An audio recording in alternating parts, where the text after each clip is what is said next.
O Salmo 49, versículo 19, fala que o homem, apesar de honrado, ele não permanece para sempre e, como um animal, ele morre. É interessante essa observação do salmista que combina também com uma outra observação do Eclesiastes quando diz que assim quando a gente morre o animal também, todos vão para o mesmo lugar, que é debaixo da terra. Essa que é a ideia do texto lá. Nós não diferenciamos muito do animal quando pensamos do ponto de vista biológico. A diferença que nós temos em relação aos animais é o fato de que nós somos dotados de uma razão e, até onde se sabe, nenhum animal pergunta, por exemplo, sobre o sentido da vida, para onde nós vamos, essas coisas todas, né? Nós perguntamos. Mas a principal diferença que o Senhor quer ver das nossas vidas não é em relação aos animais, porque essa é injusta.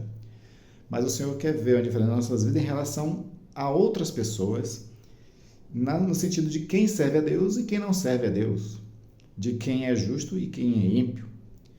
Tem um texto dos profetas que diz que chegará um tempo em que de fato se conhecerão quem serve a Deus, quem é justo e quem é ímpio, quem não serve a Deus. Talvez esse dia seja o momento da tribulação, porque em tempo de tribulação e de crises as máscaras caem e as pessoas se revelam. Por exemplo, agora na pandemia, muitas pessoas se revelaram, né? Quem realmente são. Então, essa diferença é muito importante de distinguir quem é que realmente serve a Deus e quem não serve a Deus. Jesus ele fala na parábola da videira que ele diz assim, aqueles que realmente são meus discípulos obedecem os meus mandamentos. Então fica muito patente essa ideia de obedecer ao Senhor para poder ser do Senhor e ser conhecido como aquele que serve a Deus. Outra coisa interessante que Jesus fala na parábola do semeador é que o último solo, o solo fértil, que acolhe a semente e ela brota, gera uma árvore e produz frutos, ele diz que é aquelas pessoas que acolhem a palavra e entendem a palavra para obedecê-la. E aí é que vem uma grande característica daqueles que servem a Deus. Os que realmente servem a Deus, eles têm o Espírito de Deus. João fala na sua epístola, 1 João, capítulo 2, versículo 27, que nós recebemos a unção do Espírito Santo para entender a palavra do Senhor. Também fazemos isso quando estamos lendo a palavra de Deus em espírito de oração. Entender a palavra de Deus é muito importante para enfim, podermos obedecer a Deus. Para, enfim, podermos servir a Deus como Deus mesmo quer que o sirvamos.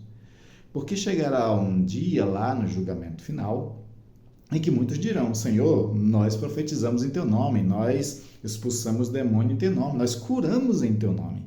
E Jesus dirá, não vos conheço e apartai-vos de mim, vós que praticais a iniquidade. Ou seja, tem pessoas que servem a Deus, mas ainda são iníquos, segundo o que Jesus está dizendo. Então, o que caracteriza cada um de nós servimos a Deus é seguirmos segundo a vontade de Deus.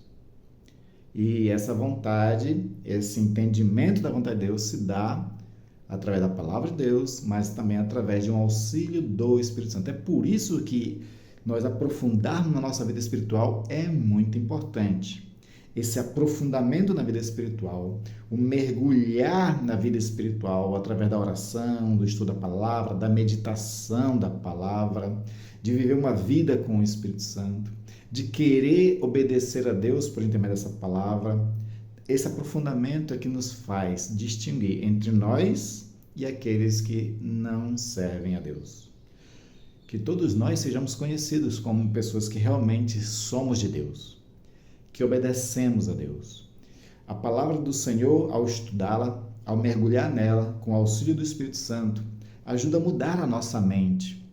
Porque Paulo disse uma coisa muito interessante, diz que a gente não tem que se conformar com este mundo, mas ser transformado pela renovação da mente, para que a gente possa experimentar qual seja a boa, agradável e perfeita vontade de Deus para as nossas vidas, para o que Ele quer de cada um de nós.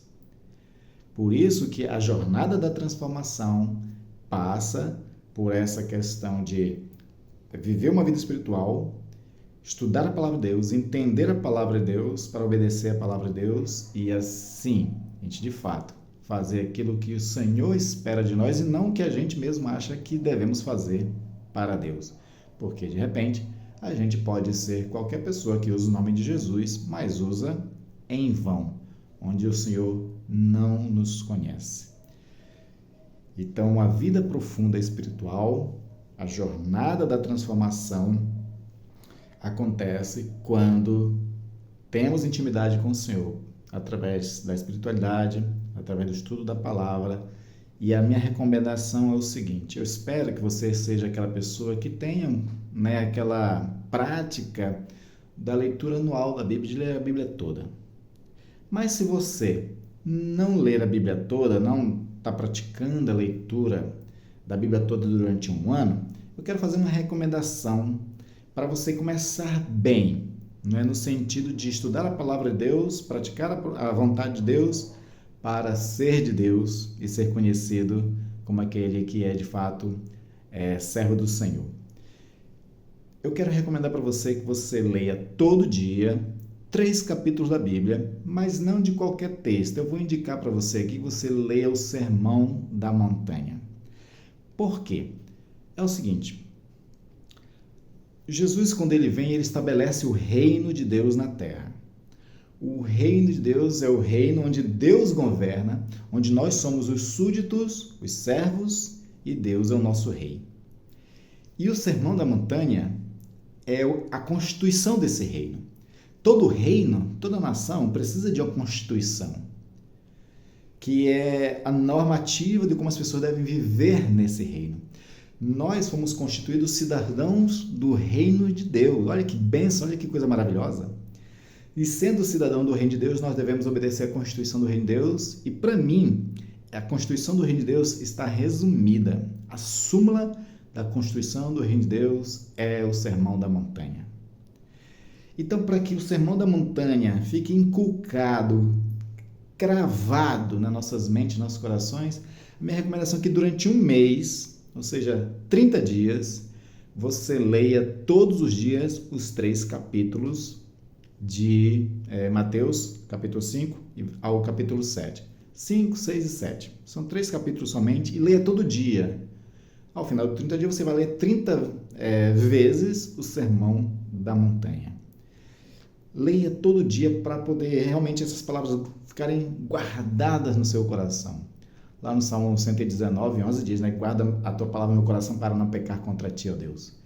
Então Jesus estabelece ali a vontade de Deus para nós e como nós devemos nos comportar no reino de Deus e para sermos filhos de Deus e para sermos de fato aqueles que servem a Deus como Deus espera de nós. Leia todo dia o Sermão da Montanha, é minha recomendação, é em espírito de oração, para que o Espírito Santo revele para você os textos, clareie para você os textos, dê entendimento para você desses textos, até que esses textos sejam a formação do novo homem, da nova mulher em você, e assim você seja diferenciado em relação a 7 bilhões de pessoas que existem no mundo, E você seja de fato conhecido como filho de Deus e que serve a Deus. Amém? Que Deus abençoe e eu espero que você aceite esse desafio.